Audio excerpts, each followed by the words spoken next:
بسم اللہ الرحمن الرحیم۔ صرف 5 منٹ کا مدرسہ قرآن و حدیث کی روشنی میں 7 رجب المرجب نمبر 1 اسلامی تاریخ حضرت عثمان غنی رضی اللہ عنہ۔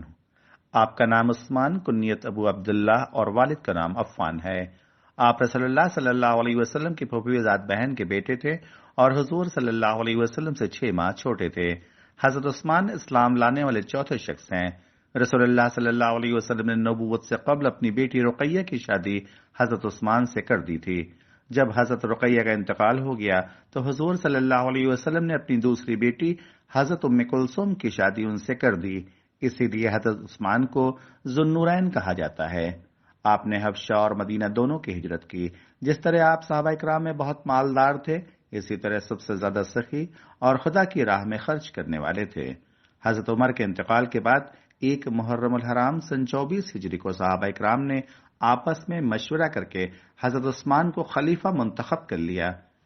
اس طرح آپ مسلمانوں کے تیسرے خلیفہ بنے۔ نمبر 2، اللہ کی قدرت۔ اونچے اونچے پہاڑ کس نے بنائے؟ اللہ تعالیٰ نے زمین کو پانی پر بچھایا، پھر اس پر بڑے بڑے پہاڑ ایسے حکمت سے گاڑے کہ اس کا جتنا حصہ زمین کے اوپر ہے اس سے کہیں زیادہ زمین کے نیچے ہے۔ ان پہاڑوں نے زمین کو ہلنے سے روک رکھا ہے۔ اگر یہ پہاڑ نہ ہوتے تو زمین پر اتنے زلزلے آتے کہ زمین کا سارا نظام درہم برہم ہو جاتا، لیکن یہ اللہ تعالیٰ ہی کی ذات ہے جس نے زمین کو پہاڑوں کی کیلوں سے باندھ رکھا ہے۔ اللہ تعالیٰ نے قرآن میں فرمایا ہے، کیا ہم نے زمین کو فرش اور پہاڑوں کو کیلے نہیں بنایا؟ نمبر 3، ایک فرض کے بارے میں، دین میں نماز کی اہمیت۔ ایک آدمی نے آپ صلی اللہ علیہ وسلم سے عرض کیا، اے اللہ کے رسول، اسلام میں اللہ کے نزدیک سب سے زیادہ پسندیدہ عمل کیا ہے؟ آپ نے فرمایا، نماز کو اس کے وقت پر ادا کرنا، اور جو شخص نماز کو چھوڑ دے، یعنی نماز کو جان بوجھ کر چھوڑ دے، اس کا کوئی دین نہیں ہے، اور نماز دین کا ستون ہے۔ نمبر 4، ایک سنت کے بارے میں، ہر نماز کے لیے تازہ وضو کرنا۔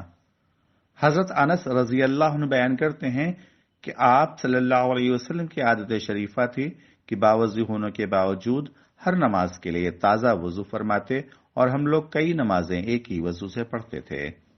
نمبر 5، ایک اہم عمل کی فضیلت، آپس میں صلح کرانا۔ رسول اللہ صلی اللہ علیہ وسلم نے فرمایا، کیا میں تم کو ایسی چیز نہ بتاؤں جس کا درجہ نماز، روزہ اور صدقہ سے بھی بڑا ہوا ہے؟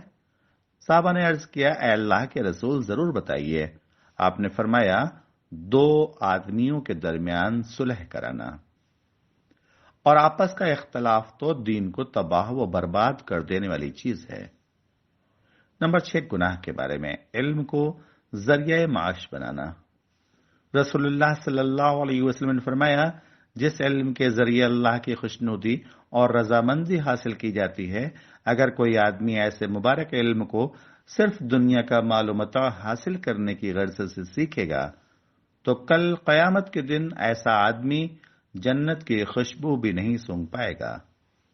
نمبر 7، دنیا کے بارے میں، دنیا کی محبت اور آخرت کی بربادی۔ رسول اللہ صلی اللہ علیہ وسلم نے فرمایا، جس نے اپنی دنیا سے محبت کی اس نے اپنی آخرت کا نقصان کیا، اور جس نے آخرت سے محبت کی اس نے اپنی دنیا کا نقصان کیا۔ تو تم لوگ باقی رہنے والی یعنی آخرت کو ختم ہونے والی یعنی دنیا پر ترجیح دو۔ نمبر 8، آخرت کے بارے میں، قیامت کا خطرناک منظر۔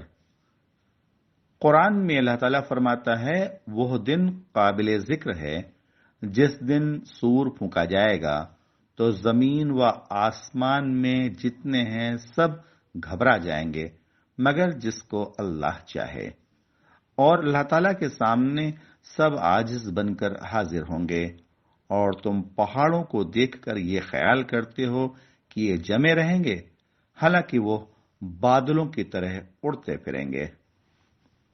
نمبر 9، طب نبوی سے علاج، دبلے پن کا علاج۔ حضرت عائشہ رضی اللہ عنہ فرماتی ہیں کہ جب میری والدہ نے مجھے رسول اللہ صلی اللہ علیہ وسلم کے پاس رخصت کرنے کا ارادہ کیا تو میرے دبلے پن کا علاج کرنے لگیں، مگر کوئی علاج کارگر نہ ہوا۔ پھر میں نے تر کھجوروں کے ساتھ ککڑی کھانا شروع کیا تو میں معتدل جسم والی ہو گئی، یعنی دبلا پن دور ہو گیا۔ نمبر 10 قرآن کی نصیحت۔